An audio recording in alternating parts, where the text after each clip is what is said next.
રાષ્ટ્રીય શાયર સ્વ ઝવેરચંદ મેઘાણીના 129મા જન્મદિવસે તેમની પ્રતિમાને વરસતા વરસાદના ફૂલહાર પહેરાવી શ્રદ્ધાંજલિ આપતા ઉપલેટાના આગેવાનો દેશની આઝાદીના આંદોલનમાં જેમની મહત્વની ભૂમિકા રહી છે તેમજ સ્વરાજ આંદોલનમાં ખેડૂતો, મજદૂરો, કામદારોને જોડવા સાહિત્ય રચનાઓ, કવિતાઓ, શૌર્ય કથાઓ, ભજનો અને વાર્તાઓ રચી તેમાં આઝાદી અને સ્વરાજનું મહત્વ રજૂ કરી લોકોને જાગૃત કરવા તેમનું મહત્વ યોગદાન રહ્યું છે।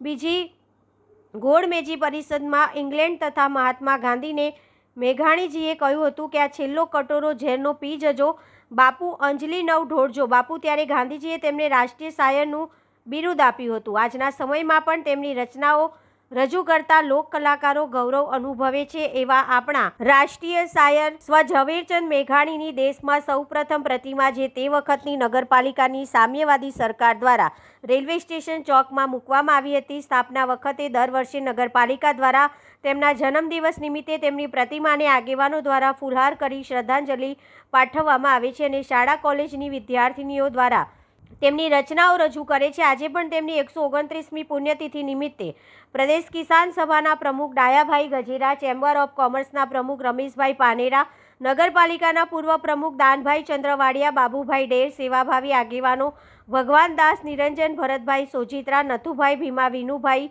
ઘેરવાડા અને નગરપાલિકાના પૂર્વ સદસ્યોએ વગેરે આગેવાનોએ વરસતા વરસાદમાં જઈને સ્વ ઝવેરચંદ મેઘાણીની પ્રતિમાને ફૂલહાર કરી શ્રદ્ધાંજલિ અર્પણ કરવામાં આવી હતી। ઘોડા થંગને અને આતમ વિંજે પાખ અણદીઠેલી ભોમ પર યૌવન માંડે આંખ। આ ઝવેરચંદ મેઘાણીનું એક અદ્વિતીય કાવ્ય હતું જેને દેશ પરદેશની અંદર દરેક લોકોએ આવકાર્યું છે અને સાહિત્યની ભાષામાં એને અમરત્વ બનાવ્યું છે। જય મેઘાણી જિંદાબાદ, જય મેઘાણી જિંદાબાદ, જય મેઘાણી જિંદાબાદ, મેઘાણી અમર રહો, મેઘાણી અમર રહો। હું દાનભાઈ ચંદ્રવાડિયા, ઉપલેટા નગરપાલિકા પૂર્વ પ્રમુખ। ઝવેરચંદ મેઘાણી જે આપણા રાષ્ટ્રીય શાયર થઈ ગયા, એમની 158મી જન્મ જયંતિ નિમિત્તે ઉપલેટાના ઝવેરચંદ મેઘાણીના સ્ટેચ્યુના અમે હાર તોરણ કરવા માટે અત્યારે હાજર થયા છીએ।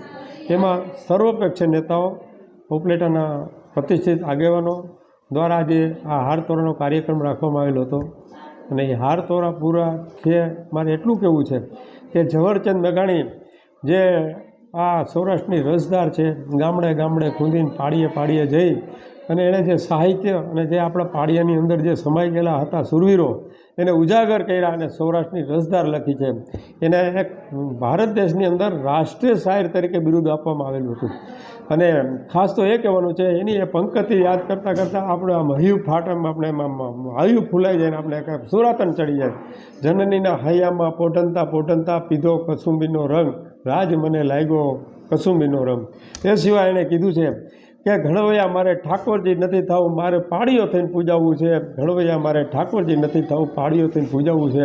આ એને એક લોક શાયર તરીકે જે શાયરનું જે બિરુદ આપવામાં આવ્યું છે, ખરેખર ધન્યવાદ છે। આજે મેં કોટી કોટી વંદન કરી છે મેઘાણી સાહેબને।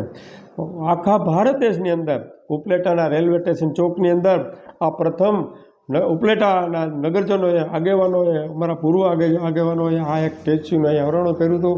અમને એનો ગર્વ છે કે ઝવેરચંદ મેઘાણીનું પહેલાં પ્રથમ અમારું આખા ભારત દેશની અંદર સ્ટેચ્યુનું અનાવરણ કરવામાં આવ્યું હતું। આજે દર જન્મ જયંતિ અમે એને હારતોરા કરી છે અને કોટી કોટી વંદન કરી છે।